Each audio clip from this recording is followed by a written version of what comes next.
João Calabria nasceu em Verona, aos 8 de outubro de 1873, sétimo e último filho do casal Luiz e Ângela. Precederam-no 4 garotinhos que voaram para o céu antes de nascer, e outros 2 filhos, Teresa e Caetano, uma família que vivia na mais esquálida miséria. Patrão, não achei o quadro. Pois é, depois de todos os problemas que você me aprontou, se você não é capaz de montar uma moldura, vá ser padre, como é o seu desejo. Não era a primeira vez que o pequeno João Calabria era despedido. Apesar de boa vontade com que se empenhava, sua mente estava sempre absorvida por uma ideia fixa desde pequeno: tornar-se padre. Conseguiu seu primeiro emprego como balconista numa loja dirigida por um judeu. Mais do que trabalhar, porém, o rapaz esforçava-se para converter o patrão à fé cristã. Calabria, aqui está mais uma coleção de livros para vendermos. Pois é, patrão. Em vez de nos preocuparmos em ganhar dinheiro, nós deveríamos nos preocupar em salvar a alma. No começo, o bom senhor dera-lhe atenção com prazer e até achava engraçado, mas depois acabou mandando-o embora. Calabria! Pode entrar.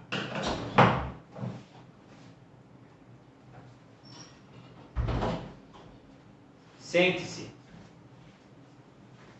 Calabria, eu estava analisando a nossa lojinha e eu preciso de pessoas que estejam dispostas a trabalhar duro. E eu não estou afim de ficar escutando as suas pregações. Vai ser padre em outro lugar. Naquela tarde, voltou para casa mais abatido do que nunca.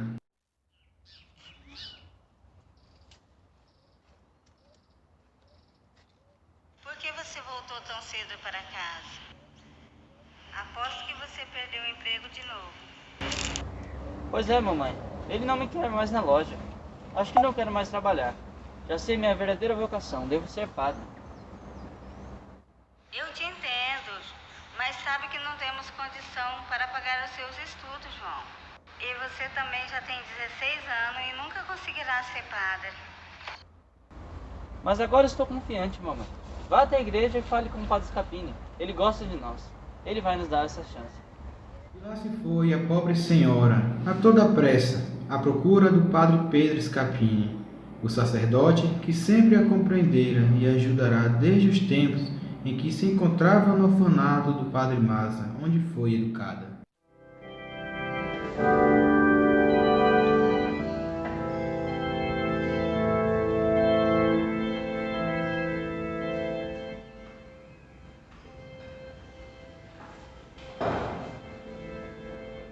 Padre, João foi despedido de novo do emprego.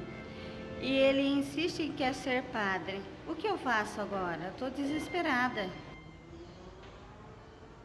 Muito bem, minha senhora. Se essa realmente for a vontade de Deus, ele se tornar-se padre, então que seja feita.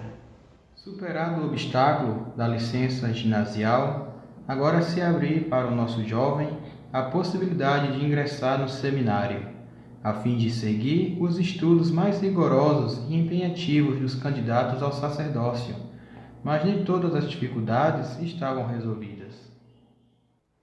Padre Pedro, eu sou muito grato por tudo que o senhor tem feito por mim, mas acho que agora não poderei continuar. Será que o senhor ainda me quer? Mas o que está acontecendo com você? Não que eu tenha dúvidas sobre a minha vocação, mas eu vejo tantas dificuldades pela frente.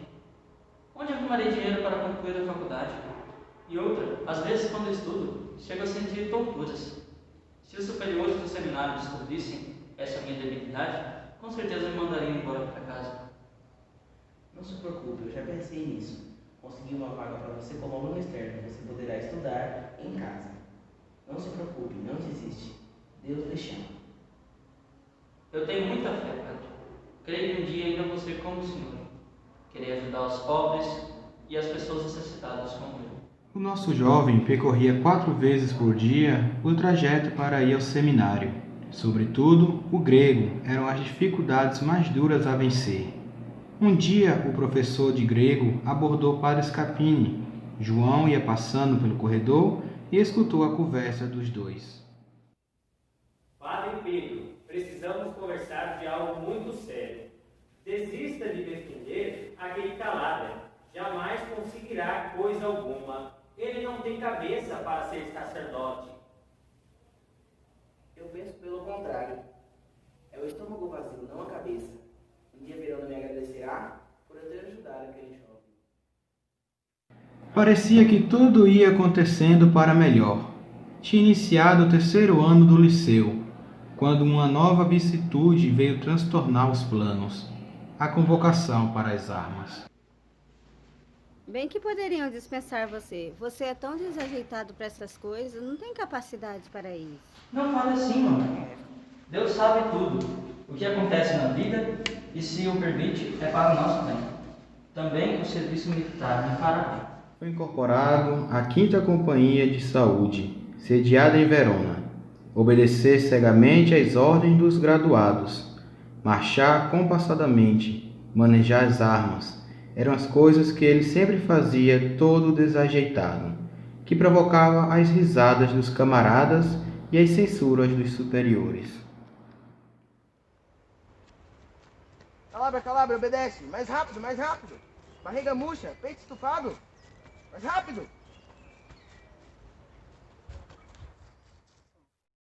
O pobre recruta esforçava-se, mas aquele serviço não era exatamente para ele.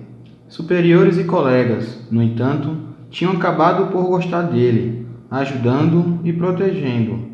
Estava sempre disposto a prestar qualquer serviço, por mais humilde. Vejo que não leva jeito para o serviço militar. Bem que o senhor poderia me deixar trabalhar no hospital, junto aos doentes. Assim eu sentiria bem mais feliz. Pois é, vejo que você realmente não tem jeito para essas coisas. Vá ser enfermeiro, como é o seu desejo. Muito obrigado. Desta maneira, tornou-se o anjo de todos quantos o procuravam, não só para tratamentos e serviços de enfermaria, mas também para conselhos e ajudas de toda espécie. Encerrando o longo parêntese militar, João pôde finalmente retomar os seus estudos. Padre Pedro, confesso ao senhor, se eu não tivesse vocação para ser padre, com certeza continuaria como enfermeiro no hospital. Essa experiência foi muito gratificante para mim.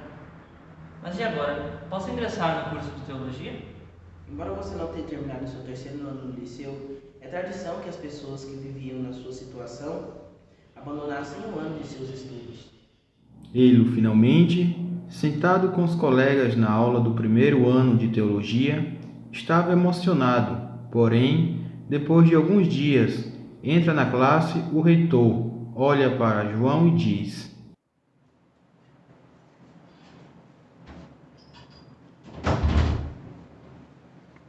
Calabria? O que você está fazendo aqui na aula? Foi o padre Scapini. Mas essa aula não é para você. Volte para o 3º ano do liceu. Magoado e humilhado diante dos colegas, o pobre João apanhou seus livros e saiu triste da sala. No exame, o padre Pedro estava também preocupado com seu protegido. Acabada a prova, o bom sacerdote procurou imediatamente o temido professor de grego. Como é? Lhe deste pelo menos um 6? Não, em consciência eu não podia. O que foi que lhe deste? Um 7, e realmente o mereceu. O padre Pedro o defendia novamente. Pois bem, estive na reitoria desse seminário por muitos anos, e todos vocês são meus alunos e meus colegas. Nesses anos todos, nunca encontrei uma pessoa tão merecida como João Calabria. Se não o admitirem, vão ter que responder a Deus por uma vocação rejeitada. Ninguém ousou a dizer uma palavra. Assim, aos 10 de agosto de 1897, recebia João o hábito de talar das mãos de seu grande amigo, Padre Pedro.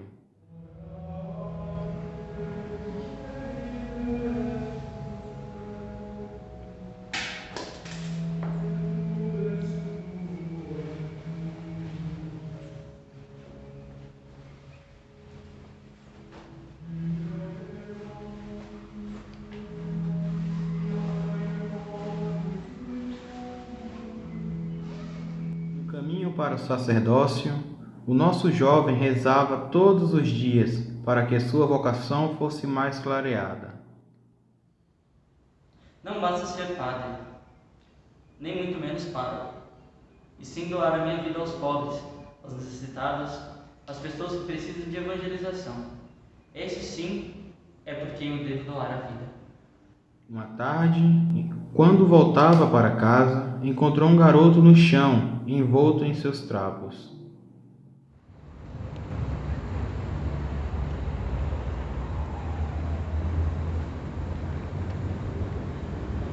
Olá, garoto. O que faz aqui nessa noite tão fria? Eu fugi de casa porque não aguento mais apanhar dos ciganos. Vamos, vem comigo.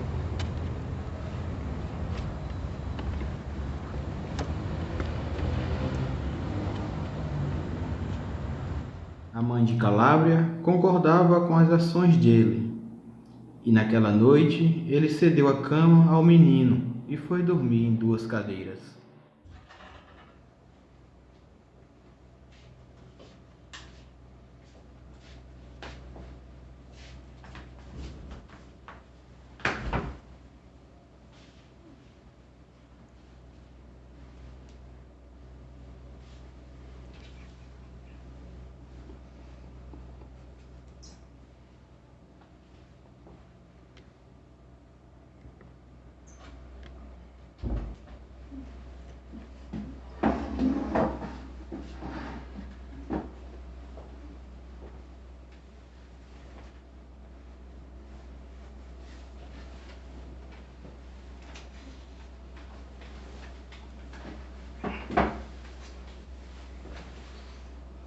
Em 11 de agosto de 1901, na Catedral de Verona, apinhada de uma multidão de pessoas, o ex-diretor do seminário, que tinha o humilhado, já havia se tornado bispo da diocese, e ao seu lado o seu melhor amigo e benfeitor de sempre, Padre Pedro Scapino.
Depois de ajeitar da melhor maneira possível o edifício, ao 6 de novembro de 1908, o padre Calábria e o padre Diodato tomaram posse da nova moradia, seguidos da turba dos seus pequenos amigos, acompanhados por alguns voluntários, um operário, um empregado, um vidraceiro, um sapateiro e até mesmo um sargento.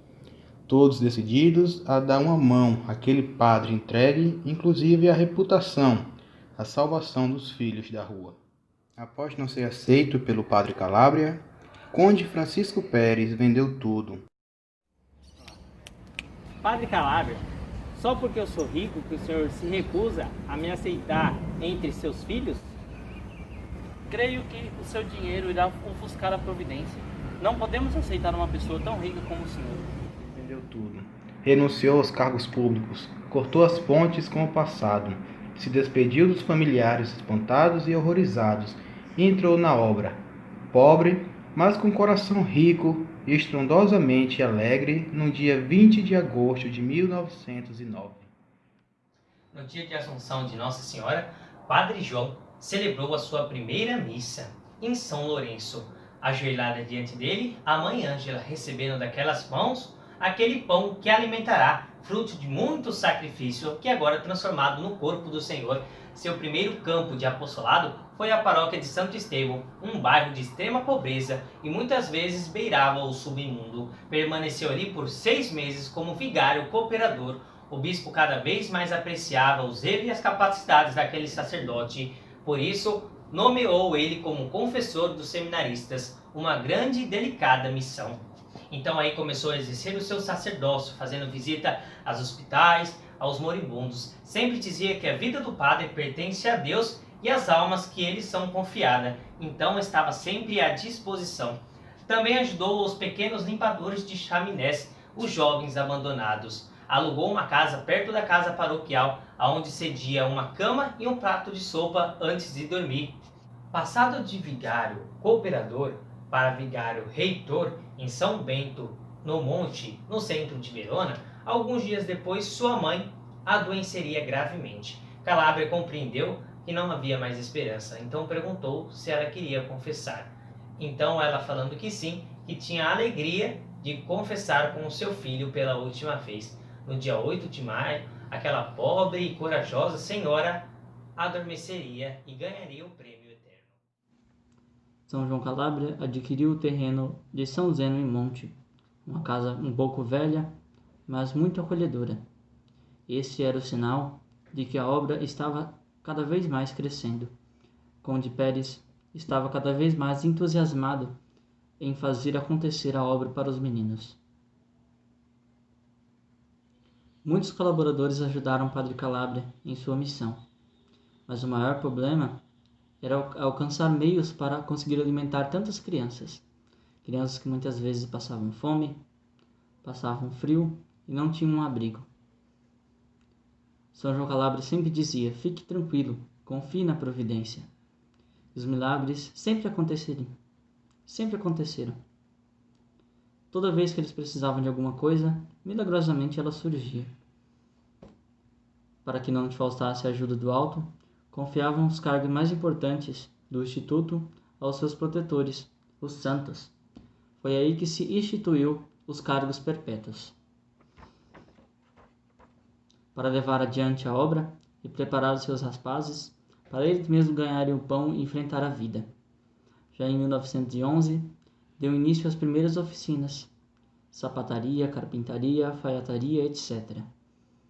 Em São Zeno, nos primeiros tempos, a pobreza reinava, qual soberana senhora, lembrando-se, porém, de como a presença afetuosa da mamãe Ângela tornava acolhedor o pobre e singelo rostinho dessas crianças. Então não teria nada em contrário, até mesmo daria minha bênção. Foi assim que nasceu a obra das pobres servas da Divina Providência, com o intuito de ter essa figura materna para as crianças. Entre elas estava também a Condessa Lavínia, irmã do irmão Francisco Pérez, que havia se convertido há pouco, e tornou também uma das pobres servas da Divina Providência. Quando for nossa, disse um dia ao Conde Pérez: agora, irmão Francisco, lhe daremos o nome de São Bento. Este seria o nome da primeira casa das irmãs.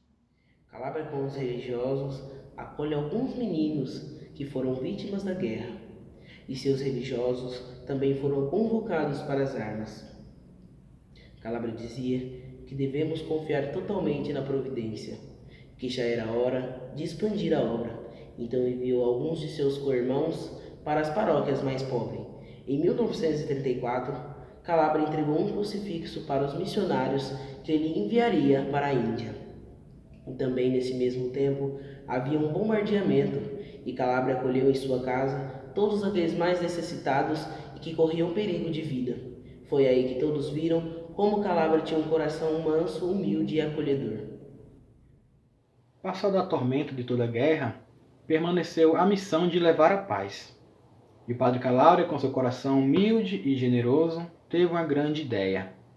Ofereceu todo o espaço disponível da sua casa para acolher as crianças que vagavam por Verona, que não tinham onde morar, que não tinham família.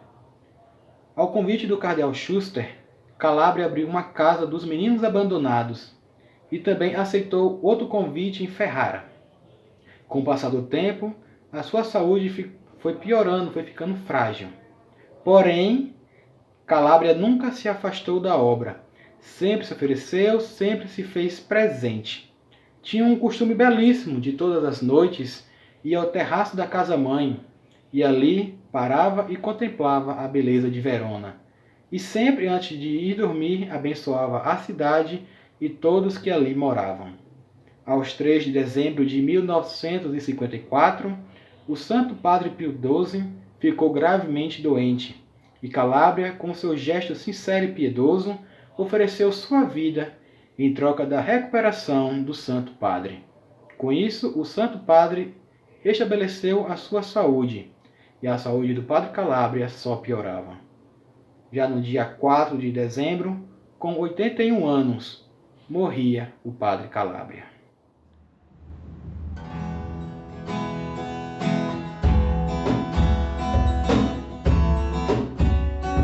Não seja somente escrito, buscai em primeiro lugar o reino de Deus, sua justiça, e o resto Deus proverá.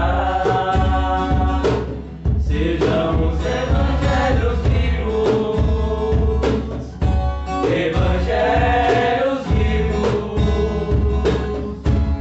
viver o amor que Deus tem por nós a serviço do irmão. Sejamos evangelhos vivos, evangelhos vivos, viver o amor que Deus tem por nós a serviço do irmão. São João Calábria, Rogai por